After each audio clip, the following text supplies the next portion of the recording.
Hello everyone. In this presentation on the Unification Church and some facts, we want to look at the origin of Unification Church, where it began after Reverend Sun Myung Moon fled from a death camp in North Korea in the 50s, and then the spread of the church into Japan and Europe and America, and later on we'll look at a presentation about Reverend Moon's children. But first of all, we look at the first church we found in the 1950s in Busan. This was built after Reverend Moon fled from that death camp in the 50s. And you can see it's made from very humble materials, wooden ration boxes and bricks that were found nearby. The first followers had very little materials. They were very poor at that time. But soon, due to Reverend Moon's teaching, it was based on the purity of marriage relations, it spread, particularly to Iwa Women's Theological College, where it attracted many women students and professors at that time, who were attracted to the purity and the ideal of a God-centered marriage. But unfortunately, due to the nature that many young women were attracted to it, rumours, as often happens, spread, and they started to distrust Reverend Moon. So these rumours were spreading around, and this caused the dean of the college to be concerned. So he sent two of her top professors, Young-eun Kim and Won-pok Choi, to investigate this move. So they went to the church to find out what are the teachings in order to warn the students against it. So they did. They went there, but to their surprise they found it's not a heresy at all, but rather it's a very sound doctrine, and it caused them to in fact join the movement. But still the dean of the college did not pay much attention to the top professors, and still did not go herself, it appears. So unfortunately these rumours kept spreading, it became an immoral church, and it caught the attention of the media, the newspapers at that time, and they started printing very negative articles, such as this one in Seoul Sinmun, July the 6th edition, 1955. Moon misleading women into fornication through eloquence. And in July the 7th edition, 4 married women were violated by Moon or Unificationists. This caused the Reverend Moon and some of his followers to be arrested on suspicions of this. So Donghae Ilbo newspaper prints, the first trial yesterday of the Unification Church case at the Seoul District Court, 4th courtroom at 10 a.m. was presided over by Judge Yoon Hak-ro. Although Moon became the adultery topic of conversation, there was no accusation of that. So prosecutor Kang Seo-young accused defendant Sun Myung Moon of evading military service. Also Won-pil Kim and Yo Min-yu. Photo shows defendants standing at the trial. The mark indicates Moon. And then the next edition, at the trial of the Unification Church, prosecutor Kang Seo-young sought for 2 years jail for Sun Myung Moon, Yo Won-yu, 1 year and 6 months jail for Won-pil Kim, Yo Min-yu and Yo Young-yu. So although there were the rumours of immorality were going around, but they had no accusation of that. There's no evidence of that at all. In fact, the only point they tried to convict Reverend Moon was military service, evading military service. But then the article shows that Reverend Moon was actually innocent. This article, the Unification Church leader Sun Myung Moon is found to be innocent by judge in charge Yoon Hak-ro yesterday at 10:50 a.m. at Seoul District Court. Although this is a big statement, it went by unnoticed. in the newspapers. It's put inside, small article in the inside of the paper. And so all the other articles of this, the immorality that Reverend Moon was supposed to be involved in, were stayed in people's minds as fact, even though they had no foundation at all. In fact, he was proven to be innocent. And this caused problems for Reverend Moon throughout the rest of his life. Could be the negativity, the slur followed him wherever he went, even though there was no foundation. And they're buried under all these negative articles. And so this is one of the professors I mentioned, one of those two professors that joined the movement at first, states, "I was exposed to our church as Dean of Students at the College of Liberal Arts and Sciences. At that time, many brilliant students from the campus would go to a very strange group of Christians. The rumor was spreading. The school was very watchful. Dr. Young-Eun Kim was sent from her department and I from mine to save the girls from falling prey to that hated group. 14 people joined the movement. The school branded us as heretics. It gave us the alternative. If you want to belong to the church, then you must leave school." So Won Pot Choi, although she's a theological professor, it didn't bother them. They still treated her like this. They treated her as if she did not know what she's doing. But she decided it's a good teaching, a sound doctrine. The other professor, Young-Eun Kim, states, "When a group of professors and students at Ewha Women's University became followers of Reverend Moon, they were ordered either to leave the movement or be expelled from school. Since this act aroused venomous press criticism as a violation of religious freedom, the opposition began spreading vicious rumors that the new church was guilty of sexual immoralities. In South Korea, Unification members were denounced by the established churches. Reverend Moon was condemned by some Presbyterians as a heretic." From her book, Unification Theology, in 1980. But despite all this, Reverend Moon was declared innocent of all charges.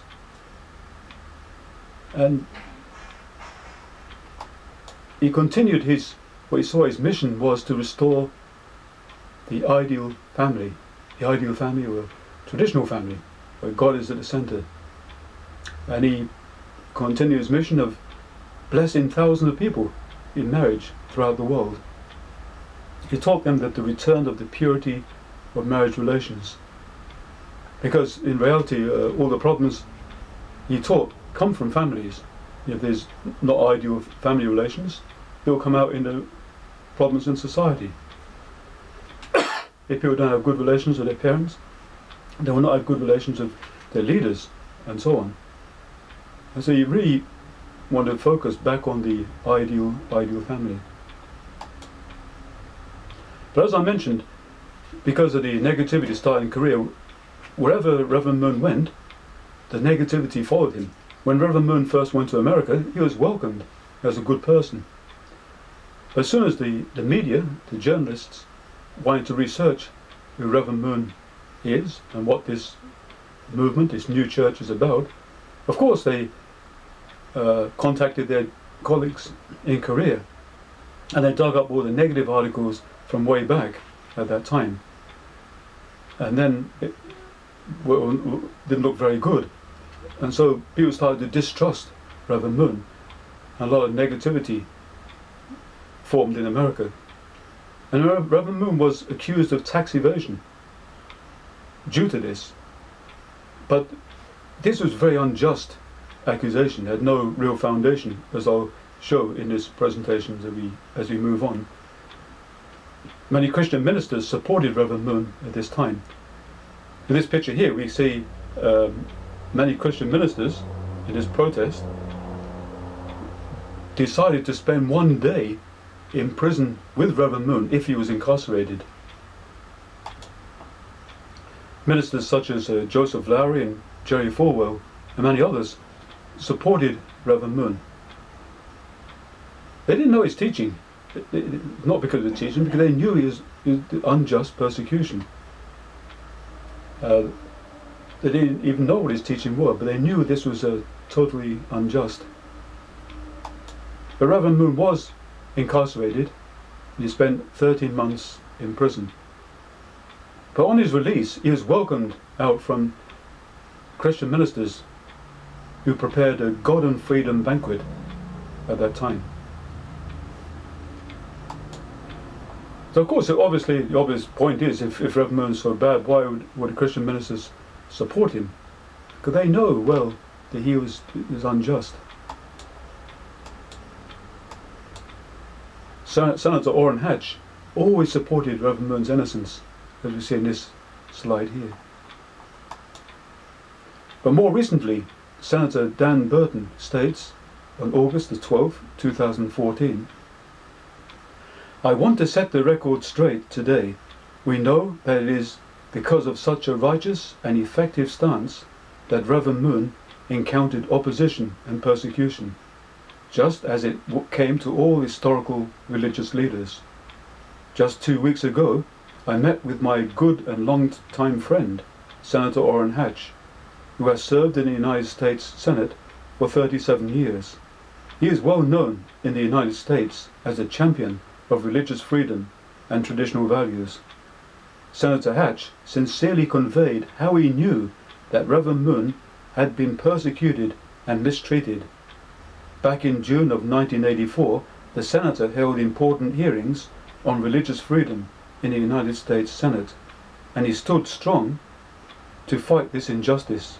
He said on the record in those hearings, "As chairman of the subcommittee on the Constitution, I personally analyzed Reverend Moon's case very carefully and felt so strongly about what I believe were violations of Reverend Moon's constitutional rights in the manner in which his trial was conducted that I filed my own brief with the Supreme Court." Senator Hatch concluded, "I believe that injustice was done and that the treatment of Reverend Moon was because of his strong righteous stance against communism and immorality." I agree with Senator Hatch and would like to set the record straight today before you in this historical event. What happened to Reverend Moon was not the will of righteous American people, but a tragic case of religious persecution and bigotry. As a man of faith who was honored to serve my country in the United States Congress and on behalf of the patriotic and God-loving people of the United States, I am sorry that the United States system did not work to protect this man of God. Dan Burton, August the 12th, 2014. And Senator Orrin Hatch, who was quoted. Now Reverend Moon saw his mission is to restore the traditional family, the family that was lost at the time of Adam and Eve at the very beginning. Adam and Eve, the first couple in history, were meant to realize an ideal family, but they failed at that point. They failed to do this, and they created a dysfunctional family. We see murder was committed in the first family when Cain murdered his brother, and there's been dysfunctional families ever since. But you see, his mission is to restore this, and therefore, thus the various blessing ceremonies we see conducted around the world. It is true that Reverend Moon was divorced from his first wife. People often think, well, how can he be a man of God if he's divorced his wife? Well, in divorce case, if one partner wants to divorce the other one cannot reject that. And his wife chose to divorce him. She couldn't live up to that standard. And it broke Reverend Moon's heart. Very painful for him. He insisted, he wanted to keep this marriage, but he had to let that go. But he was married to his wife, Mrs. Hak Jahan Moon, since 1960, and have 13 children from this. people often criticize Reverend Moon's children because they have some various problems. But who doesn't have problems? And in fact, even Jesus said, whoever has no problems, and cast the first stone. Everyone has problems. And it'd be... Reverend Moon, people often misunderstand. They think Reverend Moon, his children should be perfect. But he never taught that. Every individual's perfection is done by human responsibility. No one's perfect. No one's created perfect. And but anyways, having said that about Reverend Moon's children, they have problems like everyone else, and you have to bear in mind that they had to grow up in this evil environment, especially bearing the name Reverend Moon's children. So they suffered a lot because of this. But despite this, they did every one of them have taken leadership roles, and they've done a lot for society. They've lived their lives for other people. So they should be proud of what they're doing. And also, if we judge Reverend Moon by any of this, in any case, it's just as ludicrous as judging God for his global family. From that kind of logic, we say God is not very successful. We're a fallen world with people, all kinds of evil. But God has created us with human responsibility. And so it's the same. Individual responsibility, perfection or salvation comes from individual responsibility. And so we have to learn from this. Basically, many good people in history were judged wrongly. There's countless good people. We even mentioned Jesus Christ.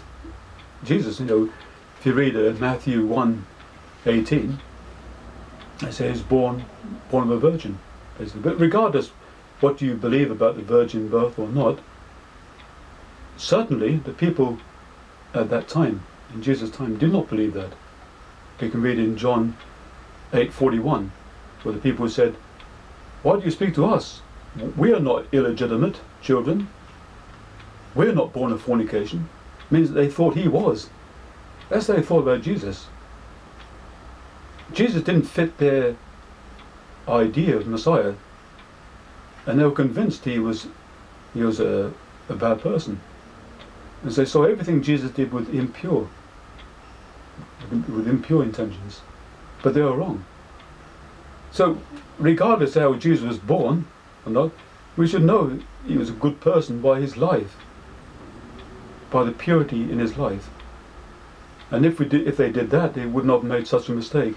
So, same thing today. We have to be very careful when we judge people. Reverend Moon lived his entire life for the sake of other people. And I really recommend you to take time to study Reverend Moon's teaching in the Divine Principle. Take time to study the person. And I think you'll be surprised at how many good benefits you can get from this. So anyway, thank you for your attention, and thank you very much.